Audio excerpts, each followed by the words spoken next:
Hello everyone! Today we are going to understand Lost Spring, Part 2, Mukesh. This part highlights child labor and the courage to dream in some of the darkest places imaginable. It's a profoundly moving story, and we're going to break it all down for you. And hey, if you find this helpful, like, share, and subscribe to the ACE Archive. All right, let's jump right in. Our focus for this explainer is a young boy named Mukesh.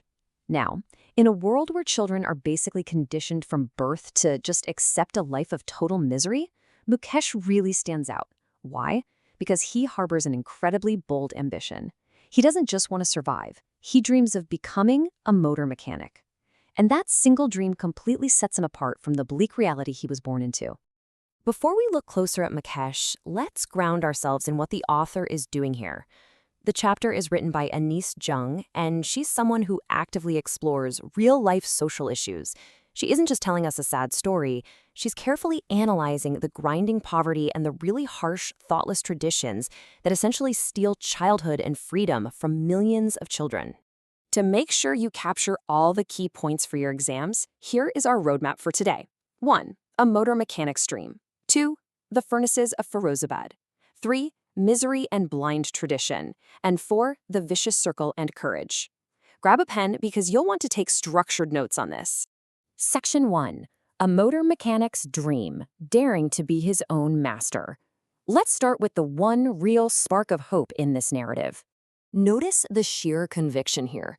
When he's asked about his future, Mukesh insists, "I will be a motor mechanic." He doesn't say, "I wish," or "maybe I hope to." No, it's a clear, determined declaration. He looks the author straight in the eye and declares he wants to be his own master. He wants to drive a car, which is totally unlike anyone else in his family who has only ever known one single trade. The text uses a really brilliant literary device here. It says his dream looms like a mirage amidst the dust of streets. Note that simile down, students. It's crucial. It signifies that his dream is remarkably bold. To those around him, it probably seems impossible. It's fiercely different from the deeply ingrained destiny of everyone else, appearing just like a distant, shimmering illusion in the dusty reality of his hometown. Which brings us to Section 2, the furnaces of Firozabad, a descent into reality. Because to truly understand just how brave his dream is, we have to look at the dark, harsh, physical environment he's trapped in.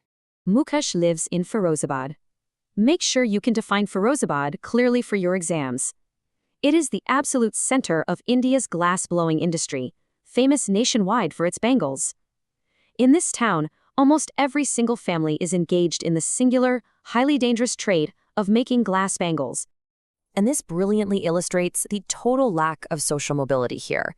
We are talking about generations upon generations of families who have spent their entire lives just welding glass around roaring furnaces. Fathers, grandfathers, great-grandfathers, they're all trapped in the exact same cycle, passing down only the art of bangle making and absolutely nothing else. But here is the most tragic, exam-critical statistic from the text. An estimated 20,000 children are currently working in these glass furnaces. 20,000. This is entirely illegal, yet they slog their daylight hours away in extreme, blazing temperatures. If the law was actually enforced, it could pull them out today, but society just turns a blind eye to this massive scale of child exploitation. It is a severe human rights violation. Look at the specific hazards these kids face every single day. They work in dingy, cramped cells. There is zero fresh air. There is no natural light. It is a suffocating, incredibly dark environment that systematically robs these children of their youth. And the physical toll? It's devastating because they spend their daylight hours in these pitch-black rooms just staring at bright welding flames. Their eyes actually become more adjusted to the dark than to the light outside. Because of this, many of them end up going completely blind before they even reach adulthood. They're literally sacrificing their vision for these bangles. Section 3. Misery and blind tradition. Trapped in a broken system. So, you might be asking, why don't they just leave? Well, let's look at the structural poverty and the psychology keeping these families paralyzed. When the author walks with Mukesh to his home, we see the severe, grinding poverty he lives in. The lanes are choked with garbage. They stink. Their homes are essentially half-built shacks with crumbling walls and wobbling iron doors. Families of humans and animals are just coexisting in these dark hutments in what the author describes as a primeval state. Inside, we see the profound struggle of the family. Mukesh's father has worked his entire life, right? First as a tailor, then as a bangle maker. Yet despite decades of back-breaking labor, he hasn't even been able to renovate their crumbling, wobbly house. And even more tragically, he's completely failed to send his 2 sons to school. Children in Firozabad are utterly denied a formal education. Instead of being given books and sent to a classroom, they're sent straight to the furnaces to learn the only thing their ancestors ever knew. So how do they justify this kind of suffering? Please highlight this quote from Mukesh's grandmother. It is his karam, his destiny. She literally watched her own husband go blind from polishing glass. Yet she asks, can a God-given lineage ever be broken? The elders have completely surrendered. They believe this miserable work is their unavoidable, divinely mandated fate. I want you to pay close attention to the deep irony here. It's so striking. These workers spend their entire lives crafting spirals of vibrant, colorful bangles, sunny gold, paddy green, royal blue. They are creating beautiful symbols of joy, celebration, and light. And yet they themselves live and die in total, miserable darkness. The text also introduces us to Savita, a young girl in a drab pink dress who is soldering glass mechanically. Her hands are moving like the tongs of a machine. The irony deepens with her. She is helping make bangles that symbolize an Indian woman's auspiciousness in marriage, but she is entirely unaware of their cultural sanctity. By the time she finally understands that on her own wedding day, she too will likely have lost the light in her eyes. Section 4. The Vicious Circle and Courage, Disrupting the Cycle of Poverty.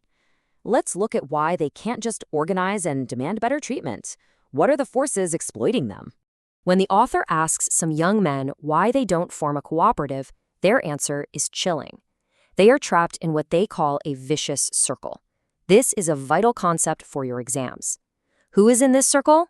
The moneylenders, the middlemen, the policemen, the bureaucrats, and the politicians. They all conspire together to keep the workers poor and compliant. There is absolutely no escape through the system. The young men explain that if they ever actually dare to organize a cooperative, they are the ones who will be hauled up by the police. They'll be beaten and dragged to jail under false, illegal charges. The system has completely killed their initiative and their ability to even imagine a better life. Which brings us right back to Mukesh's incredible bravery. Amidst all this crushing apathy, surrounded by broken adults and systemic corruption, Mukesh's simple willingness to walk a long way to a garage and learn a new trade is an act of pure rebellion. Daring is not a part of growing up in Firozabad, but Mukesh dares anyway. This chapter shows that while many are trapped in poverty, courage and determination can break this cycle. Mukesh might only dream of cars right now, but that dream is the crucial first step to freedom. So think about it. If Mukesh can dare to dream in the dark furnaces of Firozabad, what is holding you back? Keep learning, keep questioning, and I will see you in the next explainer.